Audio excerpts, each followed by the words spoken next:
दोस्तों, फीमेल्स में 22 से 29 वर्ष की आयु कंसीविंग के लिए अच्छी मानी जाती है। वहीं पर ही एज अगर 30 या 30 से ऊपर हो गई है तो फर्टिलिटी धीरे धीरे डिक्लाइन होने लगती है। मेरी बात को गलत ना लें, मैं ये बिल्कुल नहीं कह रही हूँ कि ऐसे में फीमेल कंसीव नहीं कर पाती है। बिल्कुल कंसीव कर पाती है, लेकिन काफ़ी बार मेडिकल असिस्टेंस की ज़रूरत पड़ जाती है, क्योंकि बढ़ती एज में बर्थ डिफेक्ट्स या फिर प्रेगनेंसी कॉम्प्लिकेशंस होने के ज़्यादा चांसेस होते हैं। तो ऐसे में बहुत बार ज़रूरी हो जाता है कि कुछ ज़रूरी इन्वेस्टिगेशंस का कराना। तो अगर आप प्रेगनेंसी प्लान कर रही हैं और एज आपकी 30 प्लस हो गई है, तो ऐसे में आप बिना इन्वेस्टिगेशंस के प्रेगनेंसी प्लान ना करें। तो आज की वीडियो में मैं आपसे यही डिस्कस करने वाली हूँ कि प्रेगनेंसी अगर आप 30 से ऊपर की एज में प्लान कर रही हैं तो आप इन्वेस्टिगेशंस कौन से कराएंगे, टेस्ट कौन से कराएंगे और साथ ही वो टेस्ट क्यों ज़रूरी हैं। तो चलिए शुरू करते हैं। तो पहला टेस्ट मैं आपसे डिस्कस करने वाली हूँ वो है ब्लड टेस्ट। ब्लड टेस्ट में कौन कौन से टेस्ट आपके ज़रूरी हैं।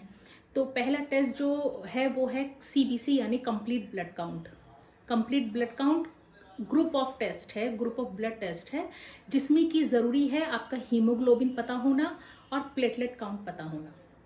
अगर प्लेटलेट काउंट अगर आपका कम है तो ऐसे में प्रेगनेंसी के दौरान ब्लीडिंग होने के चांसेस बढ़ जाते हैं, एबॉर्शन के चांसेस बढ़ जाते हैं।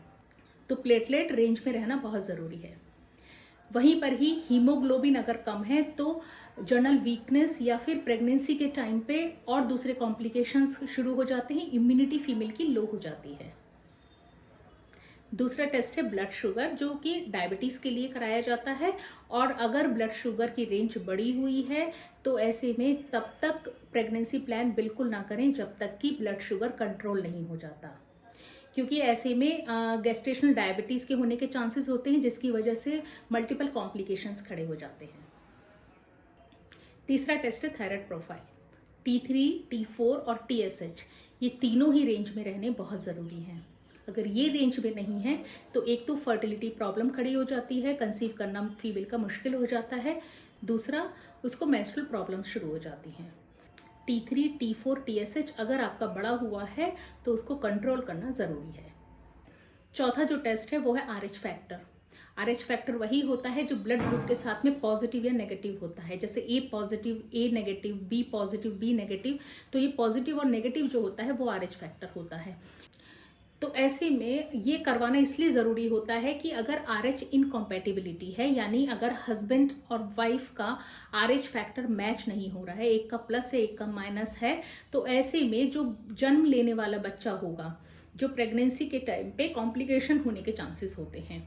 फर्स्ट प्रेगनेंसी के बाद, डिलीवरी के बाद में 72 घंटे के अंदर एक एंटी-डी इंजेक्शन होता है जो लगवाया जाता है। वो इसलिए लगवाया जाता है क्योंकि फर्स्ट प्रेगनेंसी में तो कोई कॉम्प्लिकेशन नहीं होता, कॉम्प्लिकेशन होता है आगे की सक्सेसिव प्रेगनेंसी में, आगे की जो प्रेगनेंसीज होती है उसमें दिक्कत आती है। फीटल डेथ जो तुरंत जन्म से पहले हो जाती है या पेट में ही जन्म से पहले बच्चे की डेथ हो जाती है, तो इस कॉम्प्लिकेशन को स्पेशली रोका जा सकता है। पांचवा टेस्ट है सेक्सुअली ट्रांसमिटेड इन्फेक्शन को जानने के लिए। वो टेस्ट कौन कौन से हैं? वो टेस्ट हैं, एक तो VDRL, HBsAg यानी हेपेटाइटिस बी, हेपेटाइटिस C के लिए HCV और HIV। ये टेस्ट इसलिए ज़रूरी हो जाते हैं कि अगर इनमें से एक भी इन्फेक्शन फीमेल में पॉजिटिव है तो ये बेबी में ट्रांसमिट होने के चांसेस होते हैं, और उस ट्रांसमिशन की वजह से काफ़ी बार बर्थ डिफेक्ट हो जाते हैं, मल्टी ऑर्गन फेलियर हो जाता है बच्चे में, या फिर प्रीमेच्योर बर्थ के इंसिडेंसेस बढ़ जाते हैं। तो इसलिए STI अगर है, यानी सेक्सुअली ट्रांसमिटेड इन्फेक्शन, इनमें से कोई भी पॉजिटिव है अगर फीमेल में, तो तब तक प्रेगनेंसी प्लान ना करें जब तक कि इनका ट्रीटमेंट ना करवा लें। छठा टेस्ट है फर्टिलिटी विटामिन का टेस्ट। फर्टिलिटी विटामिन है आपका विटामिन D। अगर विटामिन D कम है तो चांसेस लो हो जाते हैं कंसीविंग के, या फिर किसी तरह की बोन रिलेटेड प्रॉब्लम बच्चे में हो सकती है।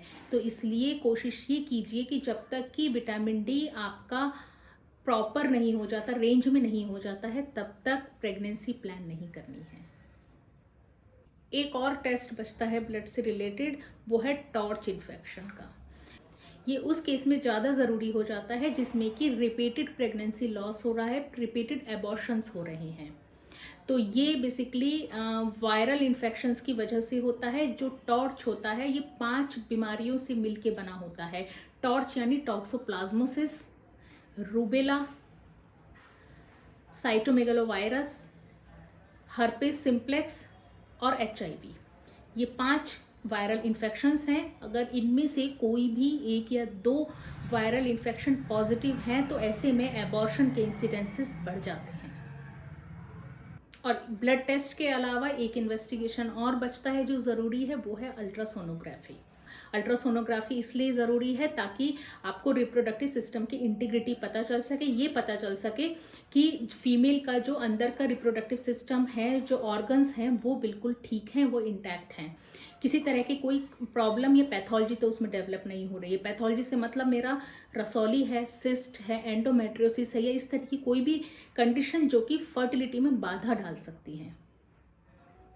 तो ये सारे टेस्ट जो मैंने अभी एक्सप्लेन किए हैं ये बहुत ज़रूरी हो जाते हैं अगर आप 30 वर्ष से ऊपर के हैं और आप प्रेगनेंसी प्लान करने का सोच रही हैं। तो इन इन्वेस्टिगेशंस के अलावा जो कुछ मेजर्स और भी ज़रूरी हैं वो ये कि एक तो आपका ब्लड प्रेशर नॉर्मल रहे, दूसरा किसी तरह का स्ट्रेस फैक्टर इन्वॉल्व ना हो, तीसरा आपकी डाइट, आपका लाइफस्टाइल हेल्दी लेवल का हो। अगर आप स्मोकिंग करती हैं, आप अल्कोहल लेती हैं तो आप तुरंत छोड़ दें।